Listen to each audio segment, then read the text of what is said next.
My name is Beverly Running Bear, and I'm Oglala Lakota, originally from Wounded Knee, but I moved to Rapid City in '77, and that's where I've lived since. I'm from Rosebud.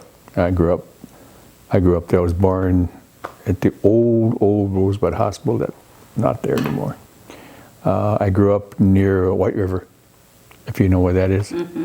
I graduated from high school there, although I went to other schools. But I grew up with my parents, my maternal grandparents, and it's because of them, probably like you, that I spoke Lakota. That I speak Lakota. That's all I heard when I was a kid. And I didn't learn to speak English. I didn't start to learn to speak English until I was 8 years old. And I went to Kyle Day School. Then it was a boarding school and a day school. And my other grandparents lived near there. My grandfather was an Episcopalian deacon, and he was stationed at Kyle. So I went to live with them, and I started school at Kyle. And it was interesting because I didn't know English all that well, and I couldn't communicate as well as some of the other kids could. But that's where I grew up, and that's where my cultural foundation is. And later on, I went away to school. I became a teacher, got married, the usual stuff that most people go through. And when I was in junior high, I found a book at a rummage sale. It was a novel. It was called The Iron Mistress, and it was about a Washichu guy. But it's a really good book, and I liked that book. I liked the way his story was told. It was a real person named James Bowie. He invented the Bowie knife, which is a whole other story. But I liked the book. I was really engrossed by the way it was written and how it told about him. So after that, after I was in high school, I started looking for books about us, natives, like that book. There weren't any. In all the books, in all the textbooks, were savages, were dirty Indians, were anything but human beings. So that, and I say that because that's one of the reasons I decided later on to start thinking about, well, if who's going to write these books? I didn't know about Luther Standing Bear yet. I hadn't found his books yet. But so that was one of the reasons I started thinking about becoming a writer. So that's how it all started for me. On my mother's side, I'm Sicharu, Rosebud. On my father's side, I'm Oglala. So I'm both. Okay. So that's who I am. Lakota was my first language, like you mentioned. Being raised by my grandma. My grandpa passed away before I was born. And so my maternal grandparents, my grandmother,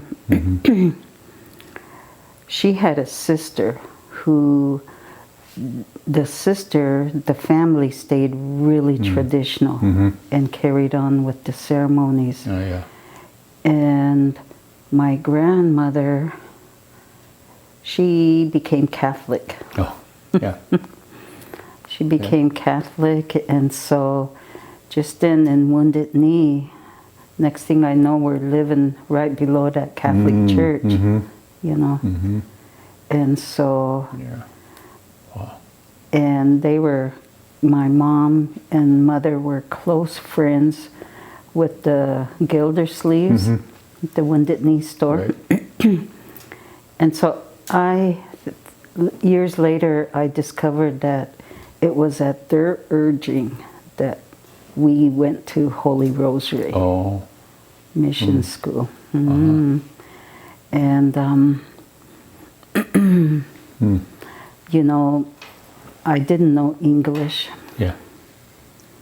But, you know, I seen how other children were treated when they couldn't speak English. And, you know, for the love of Pete, I cannot remember if I had a hard time learning, or how quick or slow it took me. But somebody had mentioned, talking about this, that I must have been so traumatized that I couldn't remember. Yeah, doesn't surprise me. So after that, I never spoke Lakota again. No. Until actually until I went back, but I understood it. Sure. Because when we would go home for breaks, you know, everybody spoke Lakota. Yeah. So I understood it, but we just didn't respond. Didn't speak it. Yeah. Didn't speak it. And, you know, showing a video to my students one time, I think I realized why. What's her name? Philomene Lakota. They interviewed her about the tragedy of what she went through, and she said, even in adulthood, she never, her kids, she never taught them Lakota. And she said, because she didn't want them, it was psychological, she said, that she didn't want them getting in trouble. They had the same problem as her. Yeah. And she said, in the back of my mind, she said, that's how I figured out why I didn't speak Lakota either for a long time, because I thought I was going to get reprimanded. Of course, punished. Yeah, my dad was punished. And the funny thing is, my dad, because of the French blood, he's got blue eyes and sandy colored hair. When he was a boy, he looked just like Washicho Okshila. So he went to Rosewood boarding school until the 8th grade. And of course, the rule, even then, that was 1930 something. He was in junior high, it was like 7th grade. The rule was you don't speak Lakota when you're there. And if you're caught, you were punished. And he was caught. He and another boy were caught speaking Lakota. So they were both made to kneel on 2x4 in front of the principal's office for a whole afternoon. They had to kneel on that 2x4. But of course, he didn't learn his lesson. He got caught again sometime later in the school year. And this time, they hung him up by his thumbs. They put cords around his thumbs and hung him up over a water pipe in the basement. And he had to stand on his tiptoes to keep from dislocating his thumbs. So even then, they were punishing kids. But you know, my dad was stubborn in that sense that didn't scare him out of speaking it. He was even more determined. So we all react differently to it. So yeah, there are people who, but the interesting thing is my parents, I grew up with my maternal grandparents, essentially as an only child. But I have 10 siblings. I have 10 younger brothers and sisters. They grew up with my parents. And my parents did not teach them how to speak Lakota. So they can understand it. Some of them can say a little bit, but they don't speak it. But it was because of that experience. Dad said, I didn't want them to have the same problems and experiences that I went through. Exactly. Yeah. You know, just a couple days ago, maybe even yesterday, on the news, they showed this little girl that they paddled. You know, when I saw that, it was like instantaneously back to boarding school days. You know, when they would do that to us. I couldn't believe how I reacted, you know. And so, you know, in my family, there's 7 of us girls, and I'm the oldest. 7 girls? Yep. My younger sister, she went to boarding school with me also. And she's never spoken Lakota. Oh, well. She understands it, Yeah. but she won't. She won't speak it. And that's where I was until, I think it was in the late 80s, early 90s. I was working down in Kyle, and my office happened to be right in the same building as Senior Citizen Center. And just listening to the elders speak, you know, it just, every day, you know, I looked forward to going to work because I wanted to hear more jokes. I wanted to listen to them. And I started, I think that was a healing for me because it was sometime after that that I went back to school at Black Hills State, and I had to take Lakota language. And so all the young kids gravitated towards me thinking I knew it, but I was there trying to learn just like them, you know, but I understood what the teacher was saying. So that's when I learned to read and write in Lakota. And it just took off from there. I realized that was a healing process for me. And so although I don't speak fluently, I understand it and I can speak to a certain degree. I've lost a certain amount of fluency because for a long time I wasn't around anybody I could speak it with all the time. The only one I speak with Lakota with is my mom.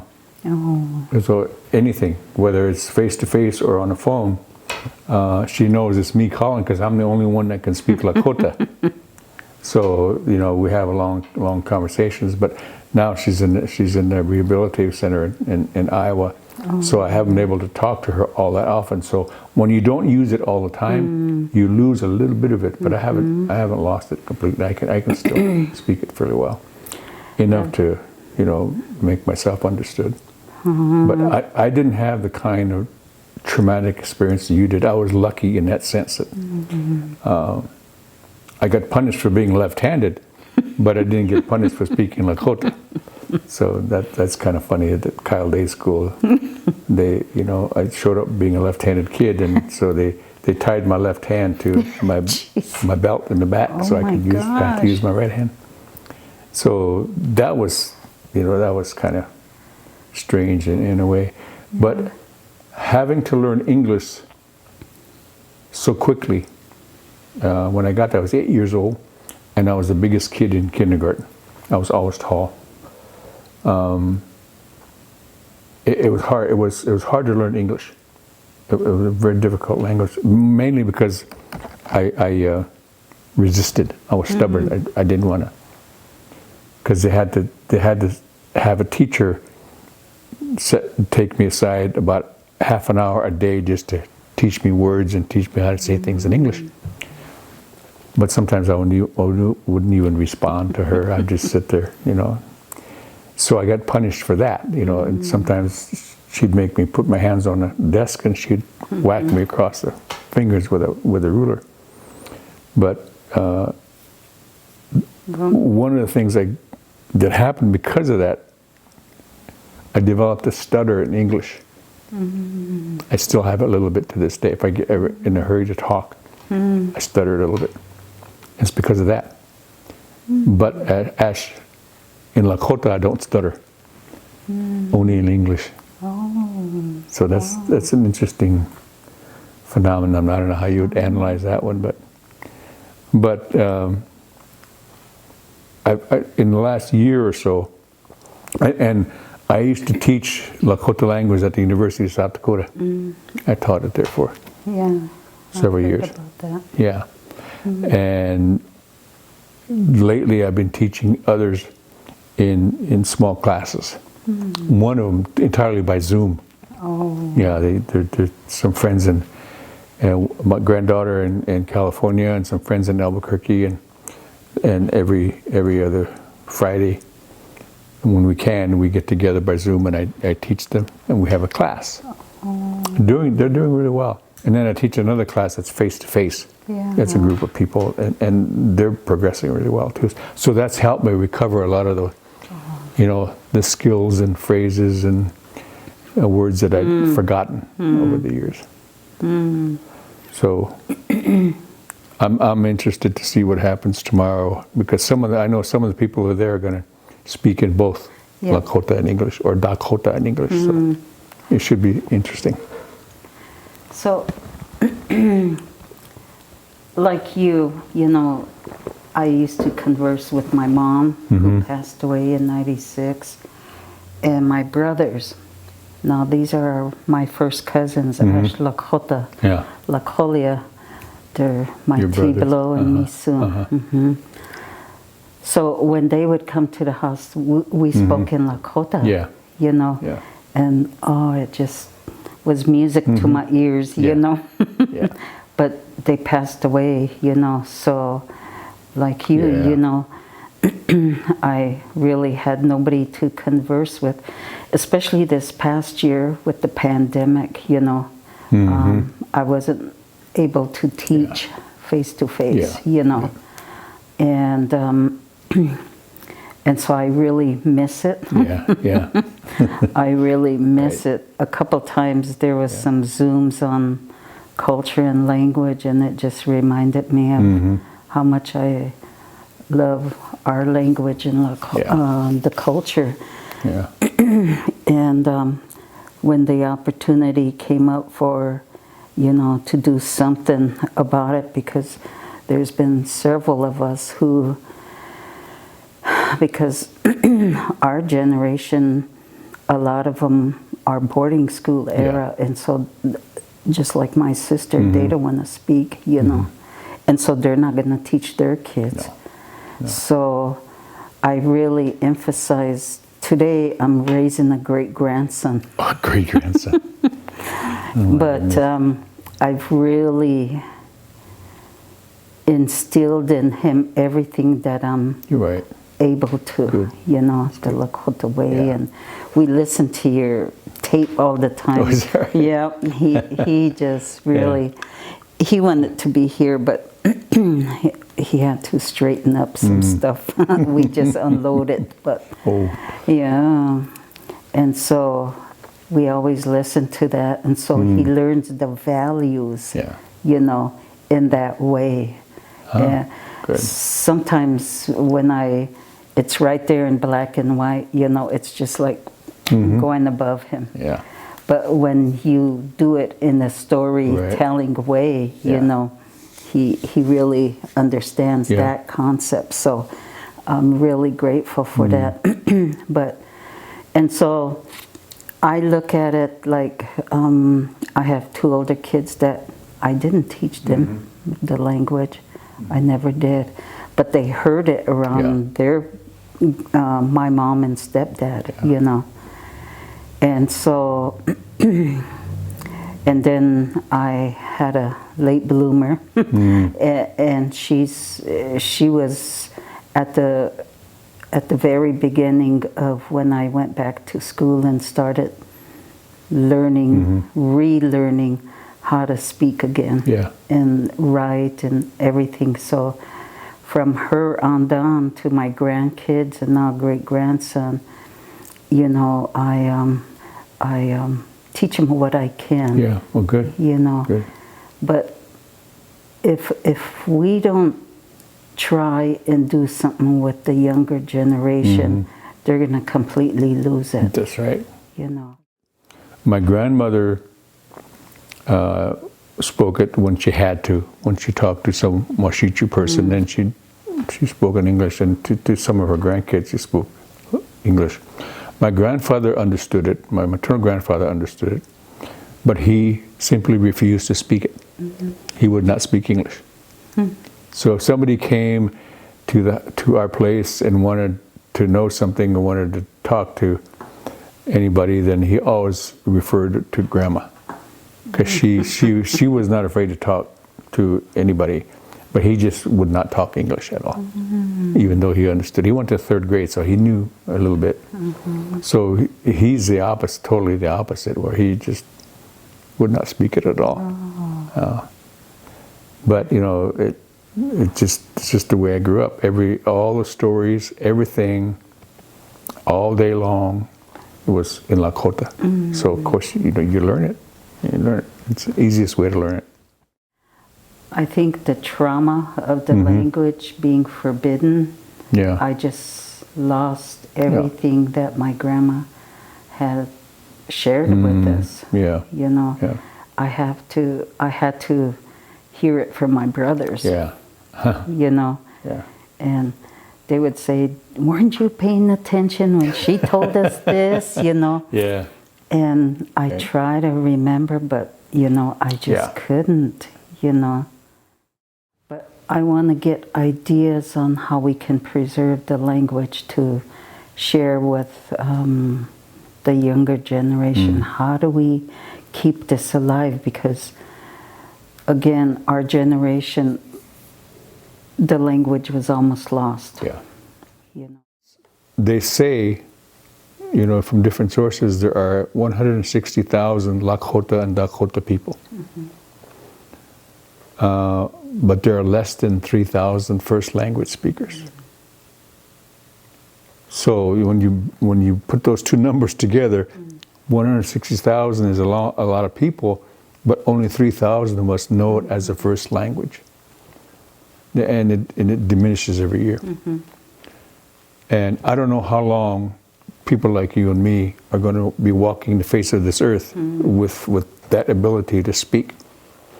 I don't know how many people we've lost during the pandemic who are elderly, who speak the language. As I said, the simplest approach is the best, and you know, there has to be a lot of different answers. There can't be one answer. There has to be, however we can do it is what's going to work.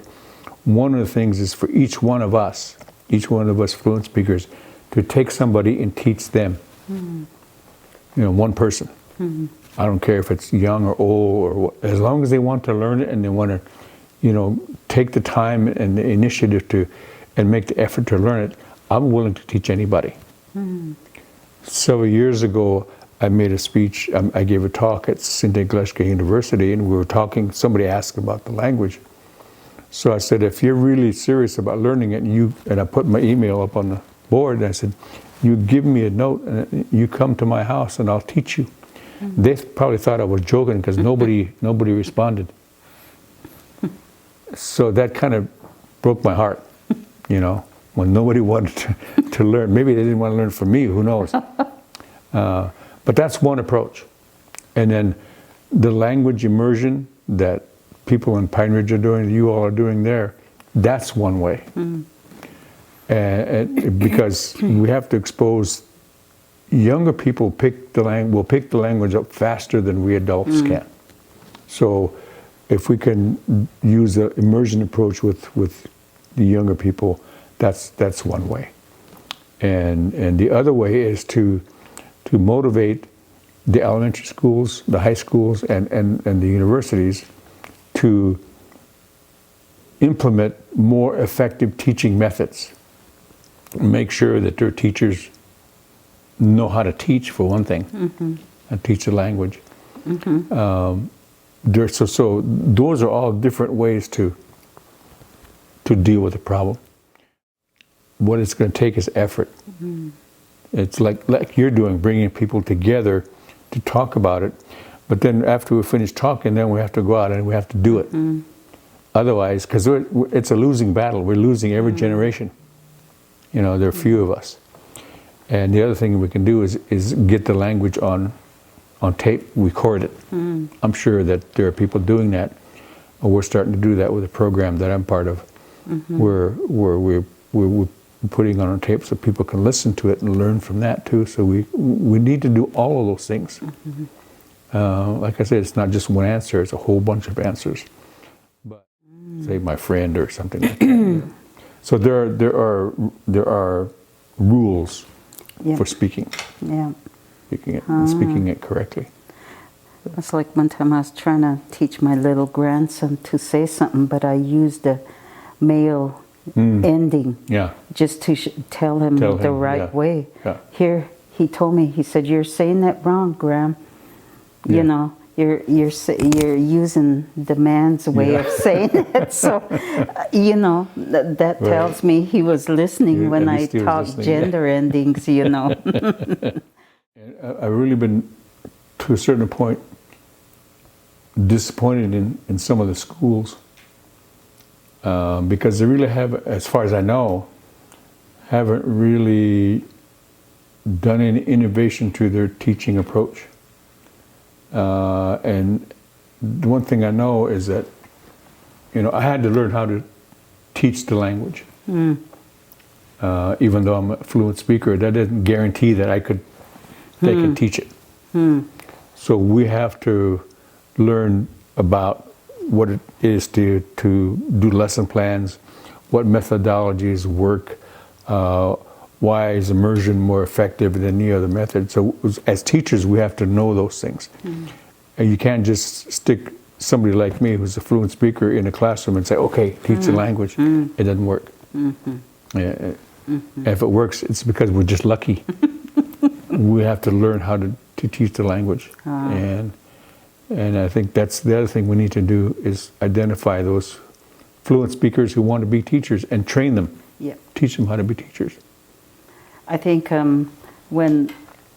way back when, see, I use Albert Whitehead, his method.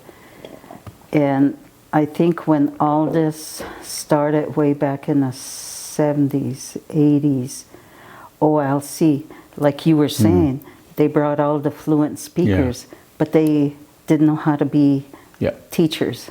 They didn't know how to teach.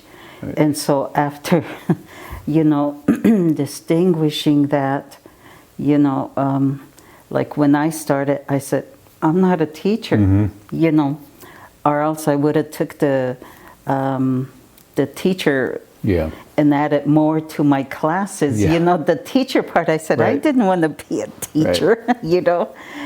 But after, so Jace DeCory, she said, pray about it, Bev, you know. So I decided, okay, give me the lesson plans and let's go. And here, because I loved it so much, the language and everything, I think I got lucky. I used the plans, but you know, the love of the language, it just came out. And the students, of course, they had a lot of questions, but you know, I made it through. Now I've been going 6-7 years now. Ash Hechana, I'm not fluent, you know. Ash Tiktelshna Dua Ilala Koliacha. Oh, it's like music to my ears, you know. I learned all these other words, you know, and it's like, but the minute I walk out, I forget it, you know, and it's, maybe it wasn't meant to be, but Ogana, it'll come back, you know, it comes back. I say, the more you use it, you know, even if you're just listening to a tape or something, that helps too. Listening to someone else speak it all the time. That's immersion, is what it is. There's a program that I'm part of that we're going to record half-hour tapes from Wichasha and Nawia Mugalaka, or the male speaker and the female speaker. And so we can make that available to people and just put it on in whatever, how they want to listen to it. So they can just listen to it whenever they want. And the more, and it'll be just words and phrases. Like Owake Ishini, Nish Wichasha, Wia, Hokshia He Chikche. And all you have to do is listen to it. And the more you listen to it, the more it's going to imprint on your brain. So that's a simple way to do it. So I think we're gonna probably make that available, just, you know, to people, whoever we're doing it for my class. We're doing it for them, but we can make it available for people. But that's another way to go about it. It's like what Albert did with his program. He's got those tapes. Yeah. Yeah. Yep. And so I like his. I like how he thinks. You know, I've read several of his. Well, yeah.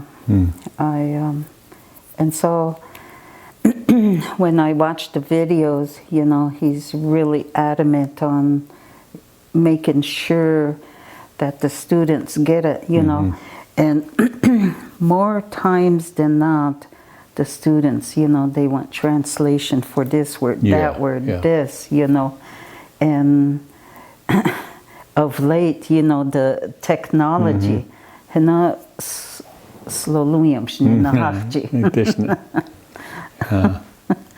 but how do you say car? You know? A simple 3-letter English word is about that long, you know, in Lakota, you know. Or sometimes there's not a direct translation. Not everything can be translated. No, and because our language is descriptive. Yeah. Very. Yeah. Somebody asked me one time, I don't know whether they were trying to be a pain, but they asked me, how do you say Strategic Air Command in Lakota? So I said, we don't. We don't need to. There are some things we don't need to translate. No. It's understood. It's understood. Things are understood, yeah.